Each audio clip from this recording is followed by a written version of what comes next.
الحمدللہ والصلاة والسلام علی رسول اللہ وعلی آلہ وصحبہ ومن والہ۔ محترم بھائیوں اور بہنوں، السلام علیکم ورحمۃ اللہ وبرکاتہ۔ مائی پاتھ کا یہ دوسرا کلاس ہے۔ پہلے کلاس کا ویڈیو بھی آپ سب کو بھیجا گیا تھا اور گوگل فارم کے سوالات بھی بھیجے گئے تھے۔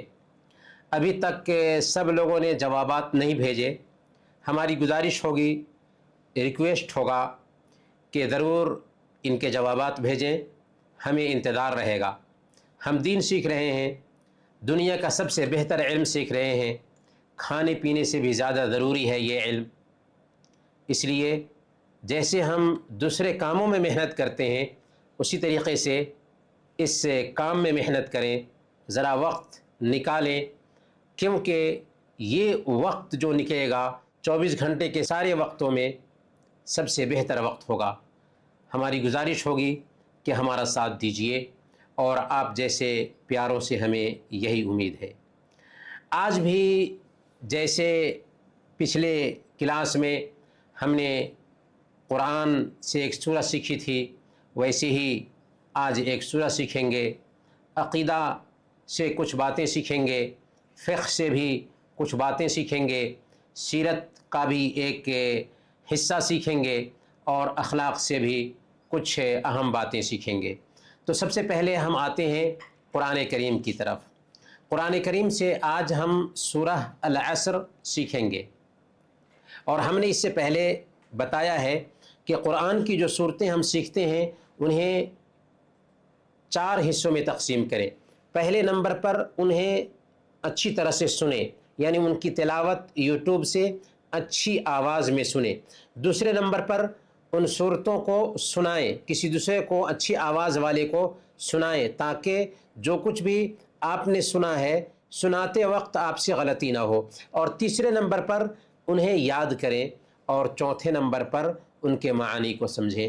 تو آئیں سورہ العصر کے معانی کو ہم سمجھتے ہیں۔ سب سے پہلے اللہ تعالیٰ فرماتا ہے، بسم اللہ الرحمن الرحیم، شروع کرتا ہوں اللہ کے نام سے جو بڑا مہربان بہت زیادہ رحم کرنے والا ہے۔ والعصر، قسم ہے زمانے کی۔ ان الانسان لفی خسر، بے شک انسان سب کے سب گھاٹے میں ہے، ٹوٹے میں ہے، نقصان میں ہے۔ الا الذین آمنوا وعملوا الصالحات وتواصوا بالحق وتواصوا بالصبر، سوائے ان لوگوں کے جو ایمان لائے، نیک عمل کرتے رہے، اور ایک دوسرے کو حق کی نصیحت کی اور صبر کی تلقین کرتے رہے۔ اس سورہ میں کلیئر انداز میں اللہ تعالیٰ نے بتایا ہے کہ اصل کامیاب کون ہے اور نقصان میں کون ہے، گھاٹے میں کون ہے، ٹوٹے میں کون ہے۔ چنانچہ اللہ تعالیٰ نے اس سورہ میں سب سے پہلے قسم کھائی۔ کس چیز کی قسم کھائی؟ زمانہ کی قسم کھائی۔ والعصر، قسم ہے زمانہ کی۔ اللہ تعالیٰ اپنی مخلوق میں سے جس چیز کی چاہے قسم کھا سکتا ہے، کیونکہ اسے اختیار ہے کہ اپنی مخلوق میں سے جس کی چاہے وہ قسم کھائے۔ اور اللہ تعالیٰ اگر کسی چیز کی قسم کھاتا ہے تو اس چیز کی اہمیت بیان کرنا مقصود ہوتا ہے۔ یہاں پر زمانہ کی قسم کھائی تو زمانہ کی اہمیت بیان کرنا مقصود ہے۔ اور زمانہ جانتے ہیں کتنے طرح کا ہوتا ہے؟ 3 طرح کا ہوتا ہے۔ جو گزر گیا اسے ہم پاسٹ کہتے ہیں، جس سے ہم گزر رہے ہیں اسے ہم پریزنٹ کہتے ہیں، اور جو آنے والا ہے اسے ہم فیوچر کہتے ہیں۔ تو زمانہ 3 طرح کا ہوتا ہے۔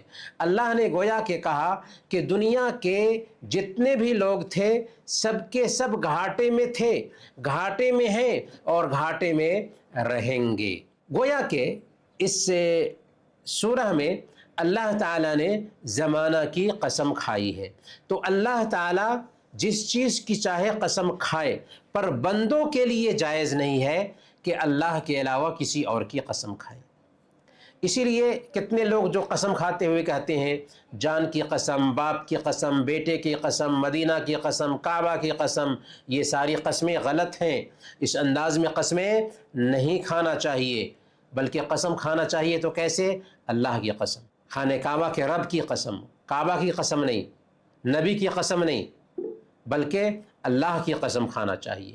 اللہ کے نبی صلی اللہ علیہ وسلم نے بیان فرمایا، صحیح بخاری اور صحیح مسلم کی روایت ہے، آپ فرماتے ہیں کہ الا ان اللہ ینہاکم ان تحلفوا بآبائکم، اللہ تعالیٰ تمہیں اس بات سے منع کرتا ہے کہ اپنے باپوں کی قسمیں کھاؤ۔ من کان حالفا فلیحلف باللہ والا فلیصمت، جو قسم کھانا چاہتا ہو اسے چاہیے کہ اللہ کی قسم کھائے یا خاموش رہے۔ چنانچہ اللہ تعالیٰ نے اس سورہ میں زمانہ کی قسم کھائی اور کہا کہ دنیا کے سارے انسان گھاٹے میں ہیں، گھاٹے میں تھے اور گھاٹے میں رہیں گے۔ گھاٹا دنیا کا بھی ہوتا ہے اور آخرت کا بھی ہوتا ہے۔ یہاں سارے گھاٹے کو اللہ تعالیٰ نے بیان فرمایا، چاہے دنیا کا گھاٹا ہو یا آخرت کا گھاٹا ہو، ہیں وہ گھاٹے میں۔ فائدے میں کون ہے؟ الا الذین آمنوا وعملوا الصالحات وتواصوا بالحق وتواصوا بالصبر، سوائے ان لوگوں کے جو ایمان لائے، نیک عمل کرتے رہے اور ایک دوسرے کو حق کی نصیحت کی اور صبر کی تلقین کرتے رہے۔ گویا کہ جس کے اندر ایمان آیا، اس کے مطابق عمل کیا، اس ایمان اور عمل کے بعد اس کی طرف دوسروں کو دعوت دی اور دعوت دینے میں پریشانی آئی تو صبر کیا، یہ چار خوبیاں جس کے اندر پیدا ہو گئیں، وہی لوگ اصل میں دنیا میں بھی کامیاب ہیں، آخرت میں بھی کامیاب ہیں۔ گویا ان آیات میں کامیاب ہونے والوں کے چار صفات بیان کیے گئے ہیں: ایمان، عمل، دعوت اور صبر۔ دوسرے لفظوں میں حق کی جانکاری، حق پر عمل، حق کی طرف دعوت دینا اور حق کو سیکھنے، اس پر عمل کرنے اور دعوت دینے میں آنے والی پریشانی پر صبر کرنا۔ ایمان کا مطلب کیا ہوا؟ ایمان کے جو 6 پلرز ہیں، ان پلرز کو ایک انسان اپنی زندگی میں اتار لے۔ اور ایمان علم کے بغیر مکمل نہیں ہوتا، ایمان علم کے بغیر مکمل نہیں ہوتا، علم کے بغیر ایمان کا وجود ہی نہیں ہے۔ پہلے علم ہوگا، اس کے بعد ایمان آئے گا۔ اللہ فرماتا ہے فَاعْلَمْ أَنَّهُ لَا إِلَهَ إِلَّا اللَّهُ، جان لو کہ اللہ کے علاوہ اور کوئی معبود برحق نہیں۔ تو لا الہ الا اللہ کا اقرار کرنے سے پہلے علم کی ضرورت ہوتی ہے۔ گویا کہ ایک مومن علم والا ہوتا ہے، ایک مسلمان علم والا ہوتا ہے، جاہل مسلمان نہیں ہو سکتا، جاہل ایمان والا نہیں ہو سکتا۔ تو ایمان کے بعد عمل کا درجہ آتا ہے اور عمل میں سارے ظاہری اور چھپے ہوئے کام داخل ہیں جنہیں ایک انسان اللہ کو راضی کرنے کے لیے انجام دیتا ہے۔ اور دعوت، ایمان کی پہچان آ گئی اور اس ایمان پر ہم عمل کرنے لگ گئے تو ہم مسلمان ہو گئے۔ اب مسلمان سوارتھی نہیں ہوتا، جس سچائی کو اپنایا ہے اور اس پر چل رہا ہے اس کی طرف دوسروں کو بھی وہ دعوت دینے والا بن جاتا ہے۔ کنتم خیر امت، تم بہترین امت ہو۔ کیوں بہترین امت ہو؟ اس لیے کہ تم اپنے نجی سوارتھ کے لیے پیدا کیے گئے ہو، کھانے پینے اور مر جانے کے لیے پیدا ہوئے ہو؟ نہیں، اخرجت للناس، تمہیں دوسروں کے لیے، انسانوں کے لیے پیدا کیا گیا ہے۔ تو ہمارا کام ہے انسانوں کی رہبری کرنا، انسانوں کو اچھائی کی طرف بلانا اور برائی سے روکنا۔ تو دعوت ہماری ذمہ داری ہے، اور دعوت جب ہم دیتے ہیں، اطاعت کے کاموں پر جب ہم جمے رہتے ہیں، نافرمانی سے ہم بچتے ہیں، دوسروں کو ایک اللہ کی طرف بلاتے ہیں، تو اس میں پریشانی آتی ہے، تکلیف آتی ہے۔ ایسے وقت میں ہمیں صبر کرنا ہے، کیونکہ صبر میں نجات ہے، صبر میں کامیابی ہے۔ تو اللہ تعالیٰ نے سورہ العصر میں یہ بات بتائی کہ دنیا کے سارے انسان گھاٹے میں ہیں سوائے ان لوگوں کے جن کے اندر یہ 4 صفتیں پیدا ہو گئیں: ایمان، عمل، دعوت اور صبر۔ تو سورہ العصر کو ہمیں پہلے نمبر پر سننا ہے، کسی دوسرے کو سنانا ہے دوسرے نمبر پر، تیسرے نمبر پر اس سورہ کو یاد کرنا ہے، اور چوتھے نمبر پر اس کے پیغام کو سمجھنا ہے، اور اس کا پیغام ہم نے سمجھ لیا۔ اب ہم چلتے ہیں عقیدہ کی طرف۔ عقیدہ میں ہم توحید اور شہادتین کے حوالے سے جانیں گے۔ سب سے پہلے آج ہم توحید کی اہمیت جانتے ہیں۔ توحید کا گیان دنیا کے سارے گیانوں میں سب سے بہتر گیان ہے۔ کیوں؟ اس لیے کہ اس کا تعلق اللہ کی ذات سے ہے۔ جس اللہ نے ہمیں پیدا کیا ہے، جو اللہ دنیا کو پیدا کیا ہے، جو اللہ دنیا کو چلا رہا ہے، ہمیں کھلا پلا رہا ہے، اس کا نالج، اس کے بارے میں جانکاری، ظاہر ہے کہ دنیا کے سارے نالج، ساری جانکاری سے بہتر جانکاری ہوگی۔ یہ اسلام کا وہ ستون ہے کہ جس پر اسلام کے سارے کام ڈیپینڈ کرتے ہیں۔ لا الہ الا اللہ اگر صحیح ہوا، اللہ کی پہچان اگر صحیح ہوئی، تبھی ہماری نیکیاں صحیح ہوتی ہیں۔ اور جو آدمی اس کو نہیں جانتا ہو، اس کے پاس دین پر چلنے کے لیے کوئی دلیل نہیں ہے۔ اور جس نے اس لا الہ الا اللہ کو سمجھ لیا، توحید کو سمجھ لیا، وہ مضبوط اور صحیح دین کو فالو کرنے والا اپنے آپ کو بنا لیتا ہے۔ اسی لیے اللہ فرماتا ہے سورہ الرعد آیت نمبر 19، أَفَمَن يَعْلَمُ أَنَّمَا أُنزِلَ إِلَيْكَ مِن رَّبِّكَ الْحَقُّ كَمَنْ هُوَ أَعْمَىٰ، بھلا وہ آدمی جو جانتا ہے کہ جو کچھ تمہارے رب کی طرف سے اتارا گیا ہے وہ حق ہے، کیا اس آدمی کی طرح ہو سکتا ہے جو اندھا ہے؟ یعنی جو آدمی یہ جانتا ہے کہ اللہ نے جو کچھ بھی انسانوں کی ہدایت کے لیے اتارا ہے یہ حق ہے، کیا اس انسان کے جیسے ہو سکتا ہے جو اللہ تعالیٰ نے جو کچھ بھی اتارا ہے اس کو نہیں مانتا، اس کو نہیں جانتا اور اس کے بارے میں بالکل انبھگ ہے؟ تو وہ اندھے کے جیسے ہے۔ انما یتذکر اولو الالباب، نصیحت تو صرف عقل اور سمجھ رکھنے والے ہی حاصل کرتے ہیں۔ تو الحمدللہ ثم الحمدللہ کہ اللہ تعالیٰ نے ہمیں بتا دیا کہ وہ ہم سے کیا چاہتا ہے، تو اب اس کو سیکھنا ضروری ہے۔ توحید کا علم رکھنے والے کی کیا ذمہ داری بنتی ہے؟ جو آدمی توحید کا گیان رکھتا ہے اسے چاہیے کہ جو لوگ توحید کا علم رکھتے ہیں ان کو پہچانے، یعنی مسلمانوں کو پہچانے، جو سچے مسلمان ہیں، جو صحیح معنوں میں اسلام کو اپنی زندگی میں اتارے ہوئے ہیں، جو صحیح معنوں میں اسلام پر چلتے ہیں۔ کیونکہ جب وہ سچے مسلمان کو پہچانیں گے کہ صحیح معنوں میں اسلام کو فالو کرنے والے مسلمان ہوں گے، تو اسلام کی طرف وہ دوسروں کو بلانے والے بھی ٹھہریں گے۔ اور جیسا کہ ہم نے کہا کہ ایک مسلمان سوارتھی نہیں بنتا، وَمَنْ أَحْسَنُ قَوْلًا مِّمَّنْ دَعَا إِلَى اللَّهِ وَعَمِلَ صَالِحًا وَقَالَ إِنَّنِي مِنَ الْمُسْلِمِينَ، اس آدمی کی بات سے بہتر کس کی بات ہو سکتی؟ جو اللہ کی طرف بلائے اور نیک عمل کرے اور کہے کہ میں مسلمانوں میں سے ہوں۔ گویا کہ دنیا کا سب سے بہتر جاب یہ ہے، دنیا کا سب سے بہتر کام یہ ہے کہ ہم دوسروں کو ایک اللہ کی طرف بلائیں، بھلائی کی دعوت دیں، برائی سے روکیں اور اپنے مسلمان ہونے پر فخر محسوس کریں، اللہ کا شکر ادا کریں کہ اے اللہ تو نے ہمیں مسلمان بنایا۔ سوال یہ ہے کہ کتنا علم حاصل کرنا ضروری ہے؟ تو سب سے پہلے جو علم حاصل کرنا ضروری ہے وہ توحید کا علم ہے۔ توحید کا علم ہر مسلمان مرد اور عورت پر ضروری ہے، اس کو فرض عین کہتے ہیں کہ ہر مسلمان کے لیے ضروری ہے۔ دین کے اہم اصول کو جاننا اور اسے سمجھنا ہر مسلمان کے لیے ضروری ہے۔ اسی طریقے سے نماز کے احکام کو جاننا اور اس کے بیسک نالج کو سمجھنا، روزہ کے بیسک احکام کو جاننا، حج کے بیسک احکام کو جاننا، زکوٰۃ کے بیسک احکام کو جاننا، اسی طریقے سے لین دین کے معاملات کو جاننا، حلال اور حرام کو سمجھنا، جس کے ذریعہ ہم اپنے دین پر آسانی سے عمل کر سکیں، اتنا علم ضروری ہے۔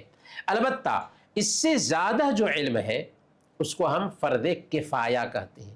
فرض کفایہ کا مطلب کیا ہوا کہ اگر کچھ لوگ کر لیتے ہیں جس سے ضرورت پوری ہو جاتی ہے تو سب لوگوں سے ذمہ داری جاتی رہتی ہے۔ دین کا گہرا نالج حاصل کرنا کچھ لوگوں کے لیے ضروری ہوتا ہے، لیکن سب لوگوں کے لیے اتنا ضروری ہے جس کے ذریعہ دین پر عمل کرنا آسان ہو جائے۔ کیا ہمیں اللہ پر ایمان لانے کی ضرورت ہے؟ یہ سوال ہے جس پہ ہمیں غور کرنا ہے۔ بھائیوں اور بہنوں، سائنس نے بہت ترقی کر لی ہے، دنیا بہت آگے بڑھ چکی ہے، زندگی مختلف علوم پہ کنٹرول کر چکی ہے، انسان نے کائنات کے بہت سارے رازوں کی کھوج کر لی ہے، اور اب بھی کر رہا ہے، جس کی وجہ سے انسانی زندگی میں آسانیاں پیدا ہوئی ہیں، مشکلات کم ہوئی ہیں، اس میں کوئی شک نہیں۔ انسان آسمان پر پہنچ چکا ہے، پانی کی گہرائیوں میں ڈبکی لگا چکا ہے، ایٹم کو اپنے قابو میں کر چکا ہے، آسمان کے راز جاننے کی کوشش کر رہا ہے۔ لیکن سوال یہ ہے کہ کیا یہ سب چیزیں انسان کی بہت ساری ضروریات، انسان کی بہت ساری خواہشات پوری کرنے کے باوجود، کیا یہ چیزیں ایمان سے ایک انسان کو آزاد کر سکیں؟ کیا زندگی میں سچی خوشی لا سکیں؟ کیا یہ انسان کے دل و دماغ کی بے چینی دور کر سکیں؟ یہ بہت اہم سوال ہے جس پہ ہمیں غور کرنا چاہیے اور نتیجہ حاصل کرنے کی کوشش کرنی چاہیے۔ تو میرے بھائیوں، یہ بات نوٹ کیجئے، یہ جو بھوتک پرگتی ہے، مادی ترقی ہے، انسان کو آدھیاتمک ترقی نہیں دے سکی۔ انسان روحانی ترقی سے بھوتک ترقی کے باوجود محروم ہے اور محروم ہوتا جا رہا ہے۔ اس کی پریشانیاں اور زیادہ ہوتی جا رہی ہیں، اس کے دل کی بے قراری اور زیادہ بڑھ رہی ہے، وہ اللہ کے دین سے اور زیادہ دور ہو رہا ہے، اس کے اندر اخلاقی بگاڑ اور زیادہ پیدا ہو رہا ہے، سماجی گراوٹ میں اور زیادہ بڑھوتری ہو رہی ہے۔ آپ دیکھیے نا، امریکہ اور یورپ میں ان کے پاس کیا نہیں ہے؟ پیسے ہیں، شہوت پوری کرنے کے لیے ہر طرح کے مادھیم پائے جاتے ہیں، لیکن اس کے باوجود آخر وہ سوسائڈ کیوں کر رہے ہیں؟ آتم ہتیا کیوں کر رہے ہیں؟ ان کے پاس تو سب کچھ ہے۔ تو یہاں پر سوال یہ ہے کہ کیا عقل کافی ہے انسان کے مارگدرشن کے لیے؟ کوئی یہ دعویٰ کر سکتا ہے کہ عقل انسان کی صحیح رہنمائی کیا کر سکتی ہے؟ کیا اسے بتا سکتی ہے کہ کون سی چیز اس کے لیے بہتر ہے اور کون سی چیز اسے سچی خوشی دے سکتی ہے؟ حقیقت یہ ہے کہ یہ دعویٰ جھوٹا ہے۔ ایسا دعویٰ کوئی کرتا ہے تو جھوٹا ہوگا۔ ہم نے بہت ساری قوموں اور افراد کو دیکھا جو اللہ کی وحی سے رہنمائی حاصل کرنے سے کٹ گئی تو ان کی عقل انہیں کوئی فائدہ نہ دے سکی۔ قرآن ہمیں ان قوموں کی تاریخ بتاتا ہے، وہ گمراہ ہو گئے، وہ تباہ ہو گئے۔ قرآن ایسی قوموں کے واقعات سناتا ہے۔ سورہ الاحقاف آیت نمبر 26 پڑھیے، اللہ فرماتا ہے کہ یقیناً ہم نے انہیں اس چیز میں جماؤ اور طاقت دی تھی جس میں ہم نے تمہیں جماؤ اور طاقت نہیں دی، اور ہم نے انہیں کان، آنکھیں اور دل دیے تھے، مگر ان کے کان، نہ ان کی آنکھیں اور نہ ہی ان کے دل ان کے کچھ کام نہ آ سکے۔ اذ کانوا یجحدون بآیات اللہ، کیونکہ وہ اللہ کی آیتوں کا انکار کرتے تھے۔ وحاق بہم ما کانوا بہ یستہزئون، اور جس چیز کا وہ مذاق اڑاتے تھے وہی انہیں گھیر لیتی تھی۔ تو اللہ تعالیٰ نے اس آیت کریمہ میں یہ بات کلیئر انداز میں کہہ دیا کہ ایسی قومیں گزر چکی ہیں جن کے پاس آنکھیں تھیں، جن کے پاس دماغ تھے، جن کے پاس دل تھے، لیکن جب انہوں نے اللہ کی آیتوں کا انکار کیا، جب انہوں نے شریعت کا مذاق اڑایا، تو ان کو یہ چیزیں کچھ بھی کام نہ دے سکی۔ اب اس تفصیل کے بعد انسان خود سے سوال کرے کہ اس سویلائزیشن کا کیا فائدہ جو انسان کو سکون نہ دے سکے؟ اس ترقی کا کیا لابھ کہ جس سے ایک انسان کو شانتی نہ ملے، انسان کی روح پاک نہ کر سکے اور اسے زندگی کے مقصد سے آگاہ نہ کر سکے؟ اسی طرح اپنے آس پاس میں دیکھیے کہ لوگوں نے عقل کو استعمال کیا اور عقل کے آدھار پر دھرم بنایا، تو کیسے انسانوں کو 4 بھاگوں میں بانٹ دیا گیا تھا۔ یہ برہمن ہے، یہ شودر ہے، اور شودروں کو جینے کے حق سے بھی محروم کر دیا گیا۔ اب سوال یہ ہے کہ جب نئی تہذیب اور انسان کی عقل انسان کو سکون نہیں دے سکتی، تو کون سی چیز ہے جو اسے اس کے مقصد تک پہنچا سکتی ہے؟ کون سی چیز ہے جو اس کو اس کرائسس اور کنٹراڈکشن سے نکال کر امن اور سکون کے راستے پر ڈال سکتی ہے؟ کیا کرے انسان کہ اسے سکون مل سکے، اس کو امن مل سکے؟ تو یہ بات نوٹ کیجئے کہ پانی کی مچھلی کو سکون پانی ہی میں ملتا ہے، دودھ پیتے بچے کو سکون ماں کی گود میں ہی ملتا ہے۔ جب ایک انسان اپنے رب سے کٹتا ہے تو کبھی بھی سکون نہیں پاتا، بلکہ ٹینشن میں جیتا ہے۔ اسی لیے اصل جو سکون ہے وہ ایمان میں ہے، اصل سکون ہے اللہ سے تعلق بنانے میں ہے۔ ایمان کے ذریعہ انسان خود کو پہچانتا ہے، وہ جانتا ہے کہ اس کی پیدائش کا مقصد کیا ہے، وہ اپنے وجود کے مقصد کو سمجھتا ہے کہ اسے یوں ہی بیکار نہیں پیدا کیا گیا اور نہ ہی اسے آزاد چھوڑ دیا گیا ہے کہ جیسے چاہے زندگی گزارے، بلکہ اسے اس لیے پیدا کیا گیا ہے کہ وہ زمین پر اللہ کے قانون کو لاگو کرے، زمین میں چھپے ہوئے خزانوں کی تلاش کرے، ان کے ذریعہ اپنے تجربے میں اضافہ کرے، خوش ہو اور اللہ کی نعمتوں کو استعمال کرتے ہوئے ان سے فائدہ اٹھائے، ساتھ ہی کسی پر ظلم نہ کرے اور اپنے رب کا ادھیکار ادا کرتا رہے۔ اب انسان کے اندر ایمان کی ضرورت سب سے پہلے اس کے وجود کی حقیقت کو جاننے اور اللہ رب العالمین کو پہچاننے سے سمجھ میں آتی ہے۔ جب ایک انسان اللہ تعالیٰ کو پہچان لیتا ہے تو انسانی وجود کی بہت ساری جو الجھنیں ہیں وہ ساری الجھنیں ختم ہو جاتی ہیں، اور ایک بندہ پکار اٹھتا ہے، ربنا اننا سمعنا منادیا ینادی للایمان ان آمنوا بربکم فآمنا، اے ہمارے رب، ہم نے ایک پکارنے والے کو سنا جو ایمان کی طرف بلاتا تھا تو ہم اپنے رب پر ایمان لے آئے۔ فاغفر لنا ذنوبنا، تو اے اللہ ہمارے گناہوں کو معاف فرما دے، وکفر عنا سیئاتنا وتوفنا مع الابرار، ہماری برائیوں کو ہم سے دور کر دے اور ہمیں نیکوکاروں کے ساتھ دنیا سے اٹھا۔ تو ایک ایمان والا اللہ کو پہچاننے کے بعد اللہ پر ایمان لے آتا ہے اور یہ دعا بھی کرتا ہے، ربنا وآتنا ما وعدتنا على رسلک ولا تخزنا یوم القیامہ انک لا تخلف المیعاد، کہ اے ہمارے رب ہمیں سب کچھ عطا فرما جس کا تو نے اپنے رسولوں کے ذریعہ سے وعدہ کیا ہے، اور ہمیں قیامت کے دن رسوا نہ کرنا، بے شک تو وعدے کے خلاف نہیں کرتا۔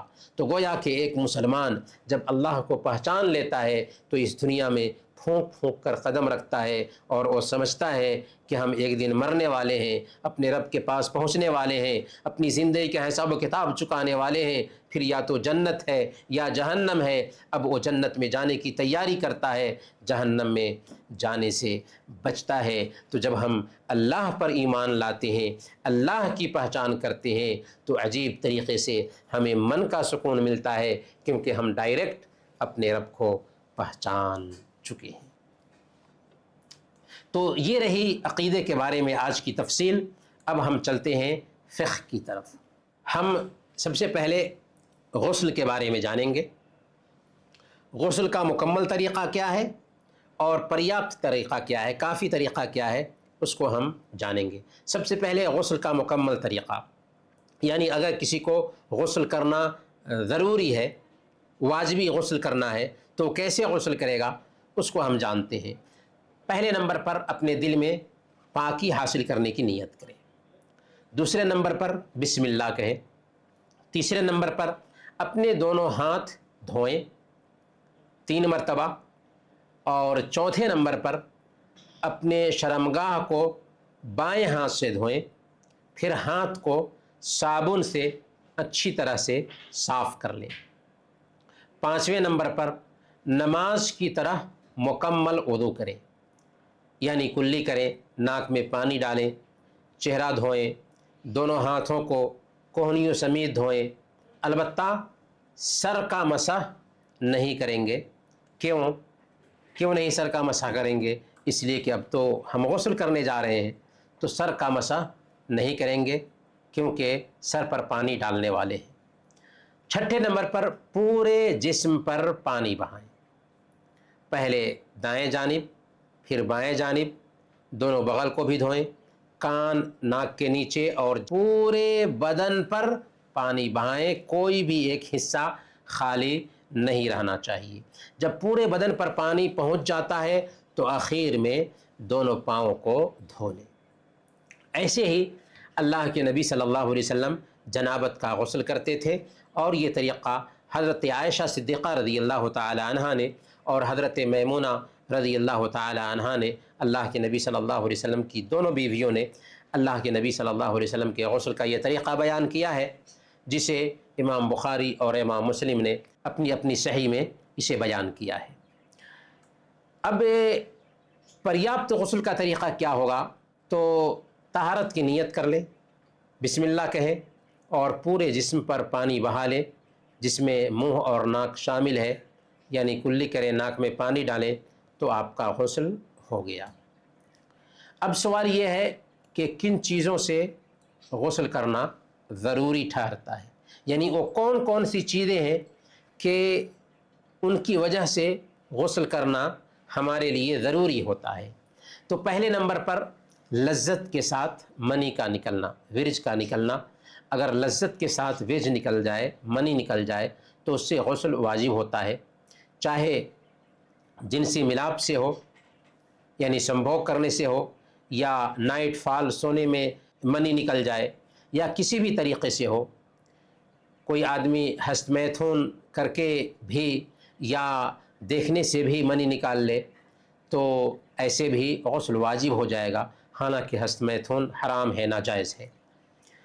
تو منی نکلنے کی وجہ سے اگر لذت سے نکلے تو غسل واجب ہو جاتا ہے۔ دوسرے نمبر پر مرد اور عورت کی شرمگاہوں کا ایک دوسرے سے ملنا، اس سے بھی غسل واجب ہو جاتا ہے، چاہے منی نکلے چاہے نہ نکلے۔ اللہ تعالیٰ حق بات سے نہیں شرماتا، اس لیے یہ جو نالج ہے، دین کا نالج ہے، یہ نالج ہم تک پہنچنا چاہیے اور اسے سمجھنا چاہیے۔ تیسرے نمبر پر حیض اور نفاس کا خون آنا، اس سے بھی غسل واجب ہو جاتا ہے۔ شرط یہ ہے کہ خون ختم ہونے کے بعد ایک عورت غسل کرے، تو خون جب ختم ہو تو عورت کے لیے غسل کرنا ضروری ہو جاتا ہے۔ چوتھے نمبر پر غیر مسلم اگر اسلام قبول کرے تو اسلام قبول کرنے کے بعد بھی غسل کرنا ضروری ہو جاتا ہے۔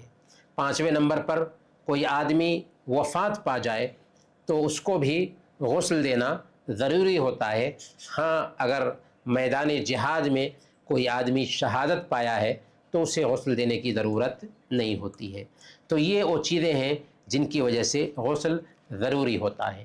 لذت کے ساتھ منی کا نکلنا، مرد عورت کی شرمگاہوں کا آپس میں ملنا، اگرچہ ایک دوسرے سے ملنے کے بعد منی نہ نکلے۔ تیسرے نمبر پر حیض اور نفاس کا خون نکلنا۔ چوتھے نمبر پر غیر مسلم جو اسلام قبول کرے، اور پانچویں نمبر پر اگر کوئی آدمی وفات پا جائے تو غسل کرنا ضروری ہوتا ہے۔ اب ہمیں سمجھنا یہ ہے کہ اگر کوئی آدمی ایسا ہے جسے غسل کرنے کی ضرورت ہے، یعنی جو جنوبی ہے، تو جنوبی پر کون کون سے کام حرام ہو جاتے ہیں؟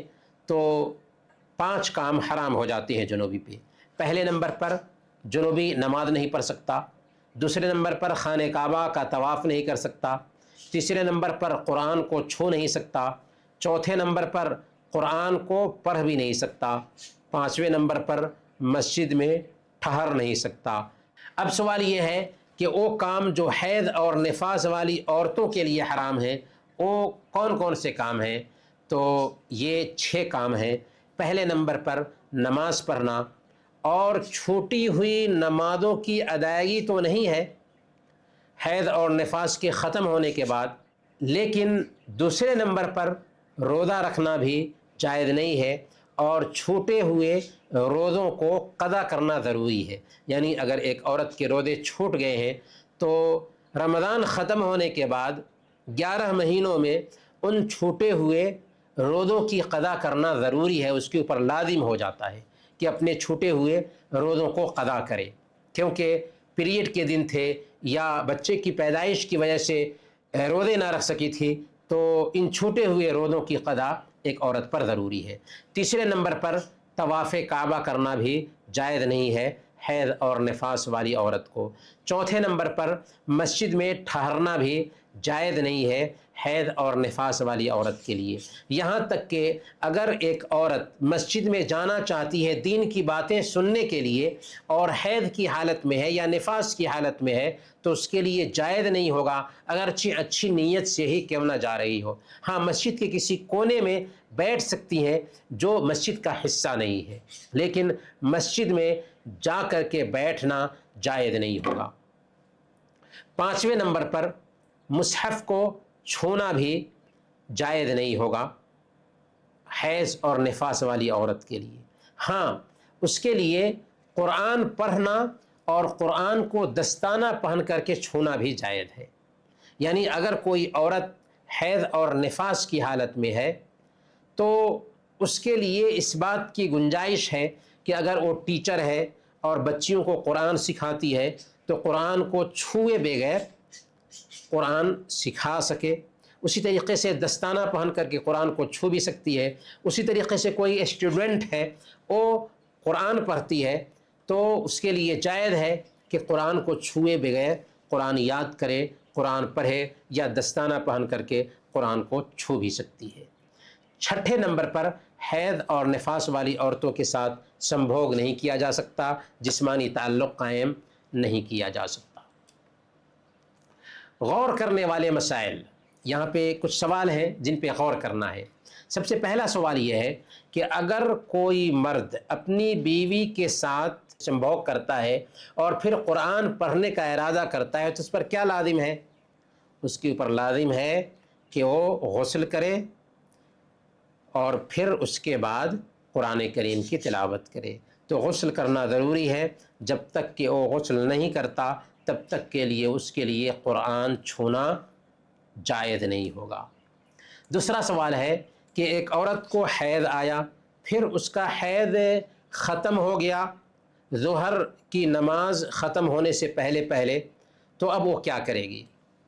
تو اس کو چاہیے کہ وہ غسل کرے اور ظہر کی نماز پڑھے۔ بلکہ یہاں پر سمجھنے والی بات یہ ہے کہ ایک عورت کا حیض ختم ہوتا ہے اگر مغرب سے پہلے، تو مغرب سے پہلے ظہر کی نماز بھی ہے، عصر کی نماز بھی ہے، تو ظہر اور عصر کی نماز اس کے لیے ادا کرنا ضروری ہے۔ مغرب سے پہلے اگر کسی عورت کا حیض ختم ہوتا ہے، عصر کے بعد کسی عورت کا حیض ختم ہوتا ہے تو ظہر اور عصر کی نماز اس کے لیے ادا کرنا ضروری ہے۔ اسی طریقے سے اگر کسی عورت کا حیض ختم ہوتا ہے رات کے کسی حصے میں تو اس کے لیے ضروری ہے کہ وہ مغرب کی بھی نماز پڑھے اور عشاء کی بھی نماز پڑھے، کیونکہ یہ وقت ہے مغرب اور عشاء کی نماز کا۔ جیسے سفر میں ہو ایک آدمی تو مغرب کو عشاء کے وقت تک ٹال سکتا ہے یا عشاء کی نماز مغرب میں ہی ادا کر سکتا ہے۔ اس ناحیہ سے اگر کسی عورت کا حیض ختم ہوتا ہے رات کے کسی بھی حصے میں تو اس کے لیے مغرب اور عشاء کی نماز پڑھنا ضروری ہے۔ یہ بہت اہم مسئلہ ہے اور نہ جاننے کی وجہ سے بہت ساری بہنیں اس میں کوتاہی کرتی ہیں۔ ہاں، اگر فجر سے پہلے کسی عورت کا پیریڈ ختم ہوا ہے تو اس کے لیے صرف فجر کی نماز پڑھنا ضروری ہے۔ اب ہم آتے ہیں حیض، استحاضہ اور نفاس کے تفصیلی احکام کو جانتے ہیں۔ حیض کسے کہتے ہیں، نفاس کسے کہتے ہیں، استحاضہ کسے کہتے ہیں، یہ تین چیزیں ہیں۔ سب سے پہلے نفاس، بچے کی پیدائش کے دوران یا اس سے پہلے یا بعد میں حمل والی عورت کو جو خون آتا ہے اسے نفاس کا خون کہتے ہیں۔ حمل والی عورت کو جو بچے کی پیدائش سے ایک دو دن پہلے خون آتا ہے اسے کچھ علماء نفاس کا خون مانتے ہیں اور کچھ علماء نہیں مانتے بلکہ خراب خون مانتے ہیں۔ ہاں، اگر پیدائش کی پہچان کے طور پر خون اترے یا خون آئے تو بہرحال وہ نفاس کا ہی خون سمجھا جائے گا۔ تو بچے کی پیدائش کے بعد جو خون آتا ہے اس کو نفاس کا خون کہا جاتا ہے۔ استحاضہ کیا ہے؟ استحاضہ لگاتار ریڈ کلر کا خون جاری رہنا جو ماہواری کے خون سے رنگ اور کلر اور بو میں الگ ہوتا ہے، تو یہ استحاضہ ہے۔ اور حیض کیا ہے؟ عورت کے گربھ سے بہنے والا وہ نیچرلی خون جو کالا ہوتا ہے اور گاڑھا ہوتا ہے، جو نیچرلی طور پر ہر مہینے ایک عورت کو آتا ہے تو اس کو حیض کا خون کہتے ہیں۔ اس کے اپوزٹ استحاضہ یہ بیماری کا خون کہلاتا ہے جو پیریڈ کے خراب ہونے کی وجہ سے ایک عورت کو آنا شروع ہو جاتا ہے۔ تو جو خون پیریڈ کے خراب ہونے کی وجہ سے آئے، ماہواری کے خون کے علاوہ بھی، وہ استحاضہ کا خون کہلاتا ہے۔ اب سوال یہ ہے کہ نفاس، استحاضہ اور حیض کے نکلنے کا وقت کیا ہوتا ہے؟ تو نفاس کا خون بچے کی پیدائش کے 1 دن یا 2 دن یا 3 دن پہلے یا پیدائش کے دوران یا اس کے بعد آتا ہے تو اسے ہم نفاس کا خون کہتے ہیں۔ جبکہ استحاضہ کا جو خون ہے اس کا کوئی وقت مقرر نہیں ہوتا، اور ابھی ہم نے جان لیا کہ یہ بیماری کا خون ہے جس کا شکار کچھ عورتیں ہوتی ہیں کہ پیریڈ کے خراب ہونے کی وجہ سے استحاضہ آنا شروع ہو جاتا ہے۔ اور حیض کا جو خون ہے یہ 9 سال کی عمر سے لے کر کے 50 سال کی عمر کی عورتوں کو آتا ہے۔ یہ علماء نے اس کی تحدید کی ہے، اس میں آگے پیچھے ہوتا رہتا ہے۔ نفاس، استحاضہ اور حیض کی مدت کیا ہوتی ہے؟ تو نفاس کی مدت زیادہ سے زیادہ 40 دن ہے اور کم سے کم کی کوئی حد نہیں۔ یعنی بچے کی پیدائش ہوئی، اگر 30 دن میں خون رک گیا تو عورت کے لیے ضروری ہو جاتا ہے کہ غسل کر کے نماز شروع کر دے، لیکن اگر نہیں رکا ہے تو 40 دن مکمل ہونے کے بعد عورت کے لیے غسل کرنا ضروری ہو جاتا ہے، نماز شروع کر دینا ضروری ہو جاتا ہے، اگرچہ خون آ رہا ہے۔ اب اس خون کو کیا سمجھا جائے گا؟ یہ استحاضہ کا خون ہے، اور استحاضہ کا خون جاری ہو رہا ہو تو نماز روزے اس میں ہونے چاہیے، نماز روزے معاف نہیں۔ اور حیض کی کم سے کم مدت کیا ہے؟ 1 دن اور 1 رات، اور نارمل مدت عام طور پر جو عورتوں کو آتا ہے ہر مہینہ 6 اور 7 دن آتا ہے، زیادہ سے زیادہ مدت 15 دن ہے۔ حیض، نفاس اور استحاضہ پر کیا واجب ہوتا ہے؟ تو نفاس کے ختم ہونے کے بعد غسل کرنا ضروری ہو جاتا ہے۔ دوسرے نمبر پر چھوٹے ہوئے روزوں کو قضا کرنا بھی ضروری ہو جاتا ہے۔ اور اگر استحاضہ ہے تو ہر نماز کے وقت ایک عورت کے لیے ضروری ہے کہ تازہ وضو کر کے نماز پڑھے گی، اور ان دنوں کا روزہ بھی رکھنا ضروری ہے استحاضہ کی حالت میں۔ حیض کے ختم ہونے کے بعد نفاس کے جیسے ہی غسل کرنا ضروری ہوتا ہے، اور چھوٹے ہوئے روزوں کو قضا کرنا بھی ضروری ہوتا ہے۔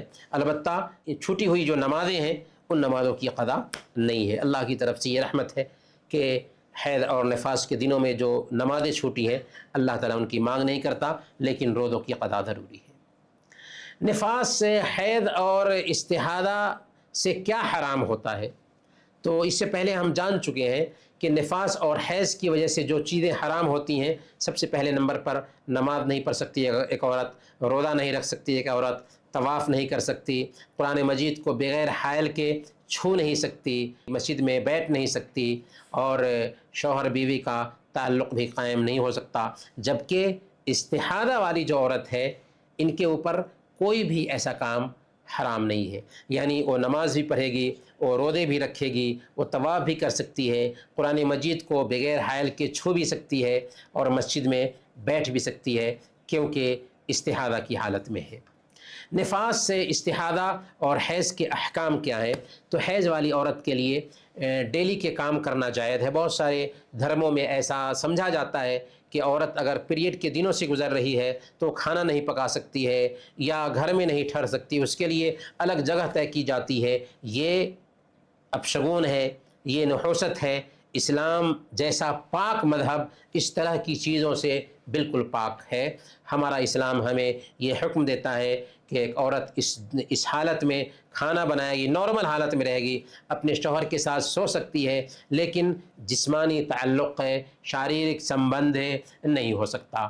اگر عورت استحاضہ کی حالت میں ہو تو طواف اگر کرنا چاہتی ہے یا نماز پڑھنا چاہتی ہے تو ایسی حالت میں اس کے لیے بہتر ہے کہ بچاؤ اختیار کر لے، کپڑے وغیرہ ڈال کر کے، جو بھی بچاؤ کے طریقے ہیں آج، بچاؤ کا طریقہ اختیار کر کے وہ تازہ وضو کرے اور نماز پڑھے یا طواف کرے، اس کے لیے جائز ہے۔ اگر عورت حیض کی حالت میں ہے تو طلاق کے وقت اور شوہر کی وفات کے بعد عورت حیض کے ذریعہ عدت گزارے گی، یعنی اگر شوہر کی وفات ہو گئی ہے تو 4 مہینے 10 دن تک عدت گزارے گی، اور اگر عورت کو طلاق ملی ہے تو 3 مہینے تک عدت گزارے گی۔ ڈیلی کا کام اس کو کرنا ہے، اگرچہ وہ حیض کی حالت میں ہو اور اپنے شوہر کے ساتھ اس کا جسمانی تعلق جائز نہیں ہوگا، لیکن ڈیلی کے کام وہ نارمل انداز میں کر سکتی ہے، لیکن اپنے شوہر کے ساتھ جسمانی تعلق قائم نہیں کر سکتی۔ اب کچھ سوالات ہیں، ان کے جواب دیجئے۔ یہ ہوم ورک کے طور پر ہوگا آپ کے لیے۔ سب سے پہلے کن کن چیزوں سے غسل واجب ہو جاتا ہے، اسے نوٹ کیجئے۔ دوسرے نمبر پر غسل کا طریقہ بیان کیجئے، اور ہم غسل کا طریقہ بیان کر چکے ہیں۔ تیسرے نمبر پر کیا وہ آدمی جس کو غسل کرنے کی ضرورت ہے، جس کو ہم جنوبی کہتے ہیں، اس کے لیے نماز پڑھنا یا کعبہ کا طواف کرنا جائز ہے؟ ظاہر سی بات ہے کہ جائز نہیں۔ کن کن چیزوں سے وضو ٹوٹ جاتا ہے، انہیں بتائیے، اور ہم پچھلے درس میں یہ بات بتا چکے ہیں کہ وہ کون کون سی چیزیں ہیں جن سے وضو ٹوٹ جاتا ہے۔ صحیح سینٹنس پر صحیح کا نشان لگائیے اور غلط سینٹنس پر غلط کا نشان لگائیے، یہ بھی آپ کا ہوم ورک ہوگا۔ پہلا سوال ہے کہ وضو کرنے والا اپنے سر کا مسح کرتا ہے پہلے نمبر پر، پھر اس کے بعد دونوں ہاتھ کو کوہنیوں سمیت دھوتا ہے، تو کیا اس کا وضو ہوگا؟ اس نے ترتیب بدل دیا، اور ترتیب کا ہونا وضو کے فرائض میں سے ہے، اس لیے اس کا وضو نہیں ہوگا۔ دوسرا سوال ہے کہ اگر کوئی آدمی وضو کرتا ہے اور نماز پڑھنے سے پہلے گیس نکل جاتا ہے تو اسے کیا کرنا ہوگا؟ اسے دوبارہ وضو کرنا ہوگا۔ تیسرا سوال ہے کہ اگر پاکی کی حالت میں ہم نے موزہ پہنا تو کیا اس پر مسح کر سکتے ہیں؟ ہاں، اس پر مسح کر سکتے ہیں، لیکن اگر پاکی کی حالت میں موزہ نہ پہنا ہو تو اس پر مسح جائز نہیں ہوگا۔ اب ہم چلتے ہیں سیرت کی طرف۔ سیرت میں ہم اللہ کے نبی صلی اللہ علیہ وسلم کے بچپن کے حالات بیان کر چکے ہیں۔ اب جوانی کے حالات جانیں گے۔ 23 سال سے 40 سال تک اللہ کے نبی صلی اللہ علیہ وسلم قریش خاندان کی ایک مالدار عورت خدیجہ بنت خویلد کے مال میں اللہ کے نبی صلی اللہ علیہ وسلم تجارت کرتے ہیں۔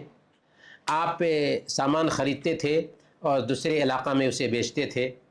محمد صلی اللہ علیہ وسلم اپنے سماج میں بہت شہرت رکھتے تھے، کامیاب تاجر کی حیثیت سے اور الصادق الامین کی حیثیت سے۔ آپ کو محمد کی بجائے لوگ الصادق الامین کے نام سے پکارتے تھے، اور پورے عرب میں آپ کو اس نام سے پکارا جاتا تھا، الصادق الامین۔ جب اللہ کے نبی صلی اللہ علیہ وسلم 35 سال کی عمر کے ہوئے تو خانہ کعبہ کو دوبارہ بنایا جا رہا تھا۔ تو خانہ کعبہ کو جب بنا دیا گیا تو حجر اسود جو جنت سے اترا ہوا پتھر ہے، اس پتھر کو حجر اسود کی جگہ پر رکھنے کی باری آئی تو قریش کے خاندانوں میں اختلاف شروع ہو گیا۔ ہر خاندان کا سردار یہ چاہتا تھا کہ یہ شرع اسے ملے، اور مسئلہ حل نہیں ہو رہا تھا، یہاں تک کہ ایک بوڑھے نے فیصلہ دیا کہ ایسا کرو کہ جو کوئی بھی کل صبح خانہ کعبہ میں پایا جائے سویرے سویرے، وہی یہ حق رکھتا ہے کہ اس کو خانہ کعبہ میں حجر اسود کو لگانے کا موقع دیا جائے۔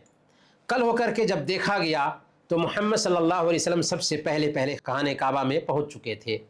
لوگوں نے دیکھا تو کہا ھذا الامین رضینا، یہ تو امین ہے، ان کے فیصلے سے ہم سب کے سب راضی ہیں۔ چنانچہ اللہ کے نبی صلی اللہ علیہ وسلم نے فیصلہ کیا کہا کہ ایک چادر لاؤ، چادر بچھا دی گئی، اس چادر پر حجر اسود کو رکھ دیا گیا، اور پھر سارے قبیلے کے سرداروں کو بلایا گیا اور کہا گیا کہ اس چادر کے کونے کو پکڑیں اور حجر اسود کی جگہ پر لے کر کے آئیں۔ چنانچہ سب کے سب سرداروں نے اس چادر کے کونے کو پکڑا اور حجر اسود کی جگہ تک لے کر کے آئے۔ پھر اللہ کے نبی صلی اللہ علیہ وسلم نے اسے اٹھایا اور حجر اسود کی جگہ پر رکھ دیا۔ تو اس طریقے سے وہ سارا کا سارا اختلاف جو پیدا ہوا تھا، اللہ کے نبی صلی اللہ علیہ وسلم کی حکمت عملی سے جاتا رہا۔ اللہ کے نبی صلی اللہ علیہ وسلم اپنی پوری زندگی اپنی قوم اور ساری انسانیت تک اللہ کا پیغام پہنچانے کے لیے وقف کر دیتے ہیں، اپنی قوم کو توحید کی دعوت دیتے ہیں، ان کے بیچ قرآن پڑھ کر کے انہیں سناتے ہیں، توحید کا پیغام سناتے ہیں، سوشل جسٹس، سلامتی اور ساری انسانیت کے لیے خیر خواہی کا کام کرتے رہتے ہیں۔ محمد صلی اللہ علیہ وسلم کے ایجوکیشن پہ اگر ہم بات کریں تو محمد صلی اللہ علیہ وسلم امی نبی تھے۔ امی نبی کا مطلب کیا ہوا کہ آپ کو نہ پڑھنا آتا تھا اور نہ ہی آپ لکھنا جانتے تھے، سارا کا سارا جو نالج تھا آپ کے پاس اللہ کی طرف سے آپ کو ملا تھا۔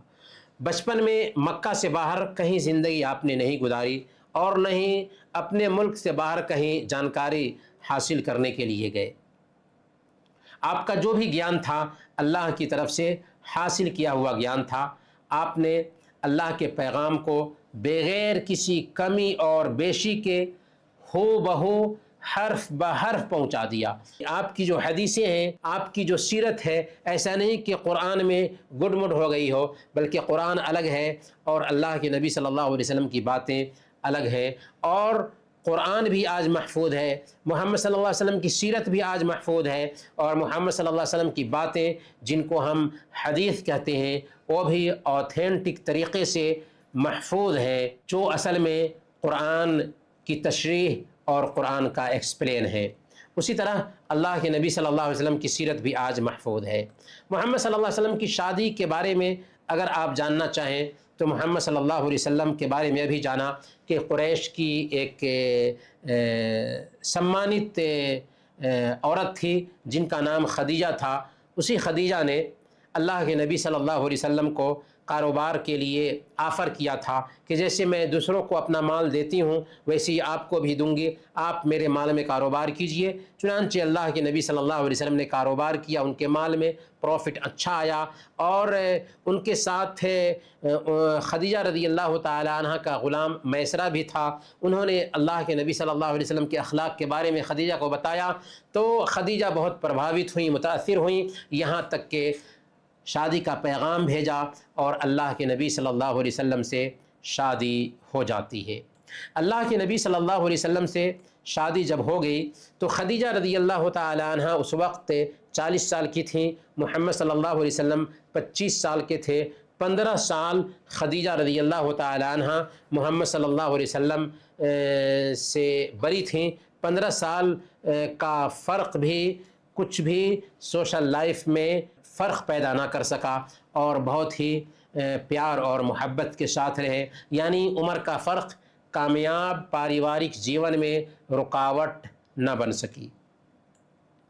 یہ سلسلہ 25 سال تک چلتا رہا، یہاں تک کہ حضرت خدیجہ رضی اللہ تعالی عنہ نبوت کے 10ویں سال وفات پا جاتی ہیں۔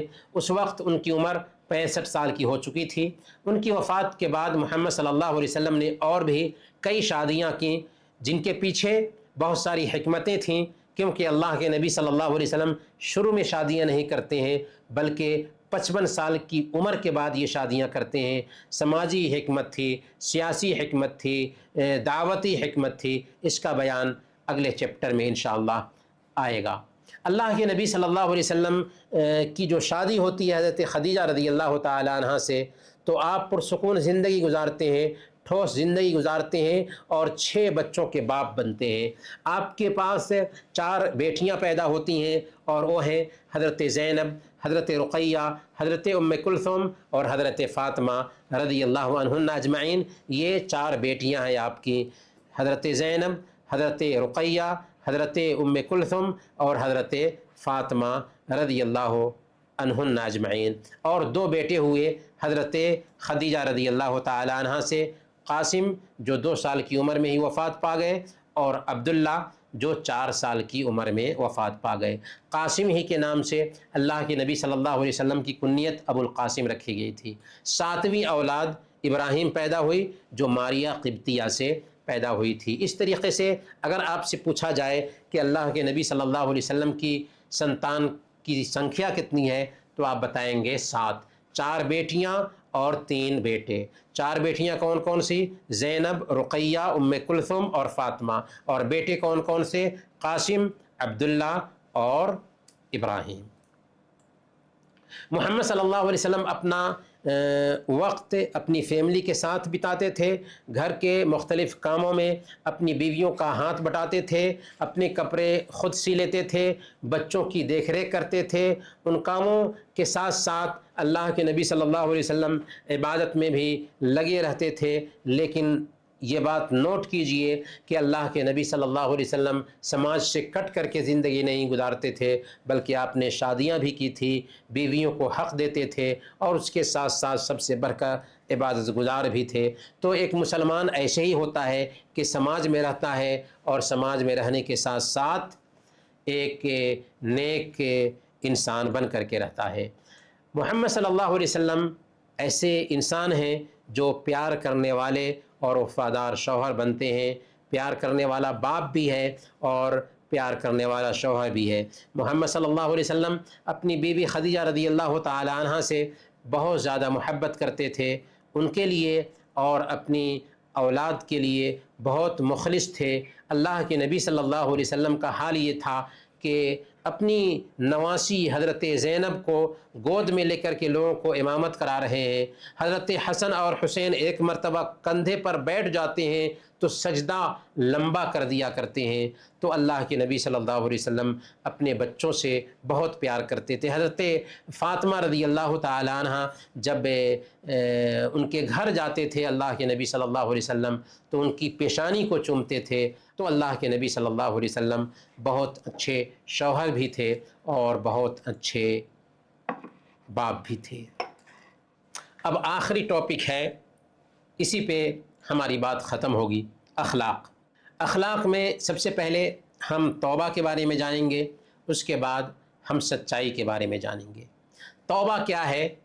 توبہ کہتے ہیں گناہوں کی معافی طلب کرنے کے لیے اللہ کی طرف پلٹنا، گناہوں پر شرمندہ ہو جانا، گناہوں کو چھوڑ دینا اور پھر دوبارہ ان کی طرف نہ لوٹنا، اور اللہ اور اس کے رسول کے احکام کا انوسرن کرنا توبہ کہلاتا ہے۔ یعنی گناہ ہوا تو فوراً ہمارے اندر پچھتاوا ہو، ہم اس گناہ کو چھوڑ دیں اور اللہ تعالیٰ سے اپنے گناہوں کی معافی مانگیں۔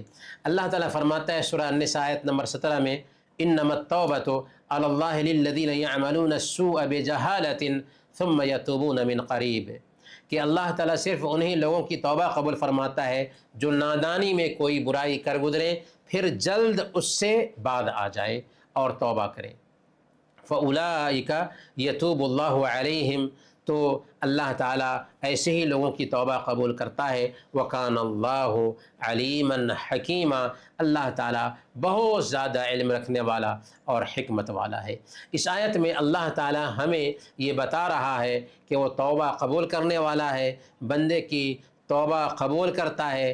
اس لیے ایک بندے کو چاہیے کہ اگر وہ کوئی گناہ کر رہا ہے تو جلدی کرے، توبہ کرے، اپنے گناہوں کی معافی مانگے اور اللہ رب العالمین کی طرف پلٹ آئے۔ اپنے نبی محمد الرسول اللہ صلی اللہ علیہ وسلم کو دیکھیے جو ہم سب کے آئیڈیل ہیں۔ صحیح مسلم کی روایت ہے، آپ فرماتے ہیں یا ایھا الناس توبوا الی اللہ فإنی اتوب الی اللہ فی اليوم الیہ 100 مرہ، کہ اے لوگو اللہ سے توبہ کرو، اپنے گناہوں کی معافی مانگو، میں دن میں اس سے 100 مرتبہ توبہ کرتا ہوں، میں دن میں اس سے 100 مرتبہ توبہ کرتا ہوں۔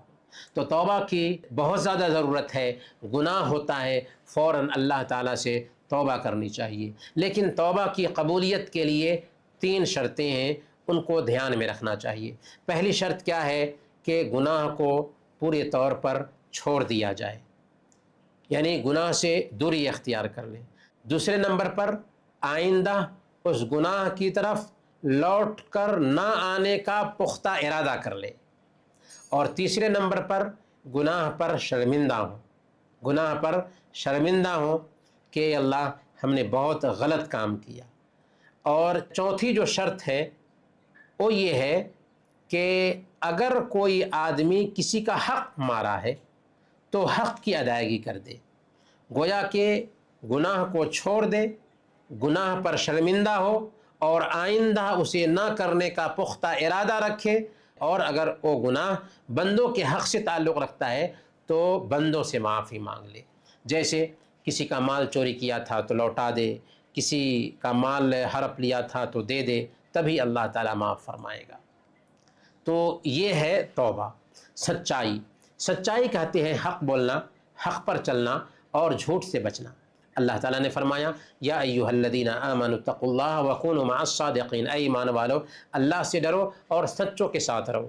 تو ایک مسلمان کو سچا بننا چاہیے، ایک مسلمان سچائی کا عادی ہوتا ہے، ایک مسلمان جھوٹ نہیں بولتا۔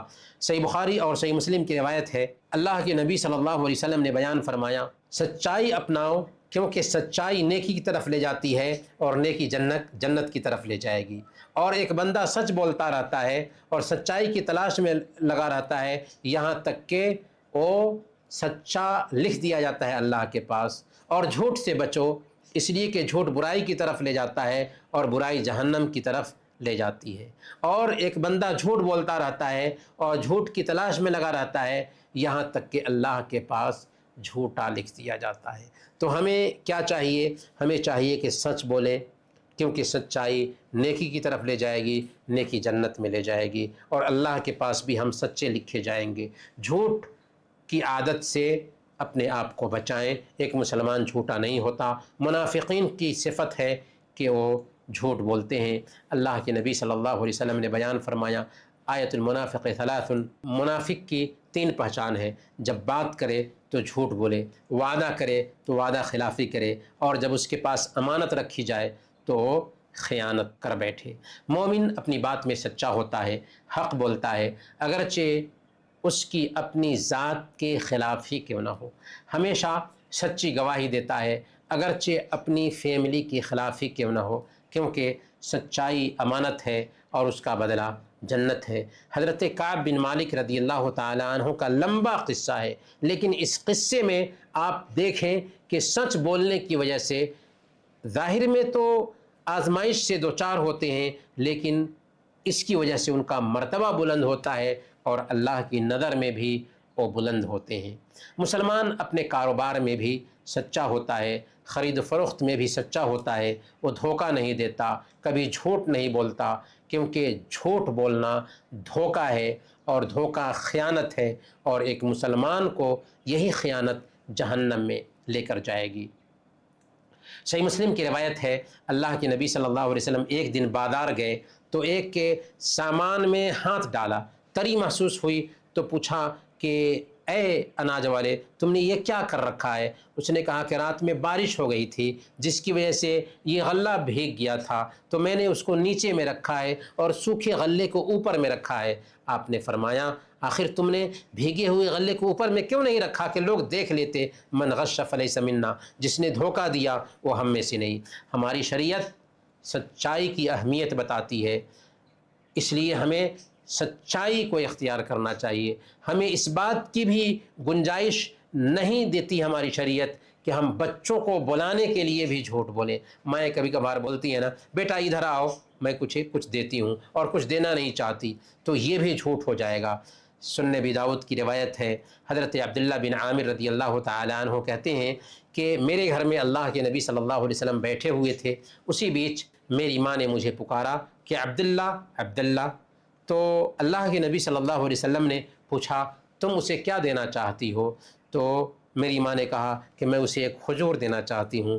اللہ کے نبی صلی اللہ علیہ وسلم نے فرمایا اما انک لو لم تعطیہ شیئا کتبت علیک کذبہ، کہ اگر تو اسے کچھ بھی نہ دیتی تو یہ بھی تمہارے خلاف جھوٹ لکھا جاتا۔ تو یاد رکھیں کہ بچوں کے ساتھ بھی سچائی اختیار کرنی چاہیے، بچوں سے بھی جھوٹ بولیں گے تو یہ بھی جھوٹ ہے۔ یہاں تک کہ بچوں کو بلانے کے لیے بھی اس انداز میں ماں اگر طریقہ اختیار کرتی ہے تو یہ بھی جھوٹا طریقہ سمجھا جاتا ہے۔ برکیف آج کے درس میں اسی پر ہم بس کرتے ہیں، اور اخیر میں اللہ تعالیٰ سے دعا کرتے ہیں کہ ہم نے جو کچھ بھی سیکھا ہے اس کو سمجھنے اور اس پر عمل کرنے کی اللہ تعالیٰ ہمیں توفیق عطا فرمائے۔